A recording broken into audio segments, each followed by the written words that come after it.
Pagsampa mo ng 22, sasampalin ka ng buhay na akala mo dati chill lang. Malalaman mo na yung mga salitang hindi pinupulot ang pera, na dati ay naririnig mo lang sa mga magulang mo. Magtatrabaho ka, magbabayad ng tubig at kuryente.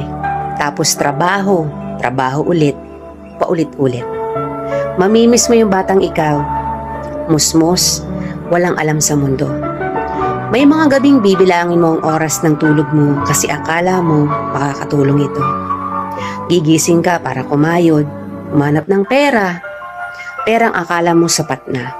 Pero dahil salat ka, wala kang magagawa kung hindi tanggapin ang katotohanang ganito ang buhay. Katotohanang dahil malaki ka na, malaki na rin ang bigat na papasanin mo. Dahil ngayong 22 ka na o 23 o 25 ka, malalaman mong hindi ka na lang nabubuhay para sa sarili mong pangarap. Real talk yan.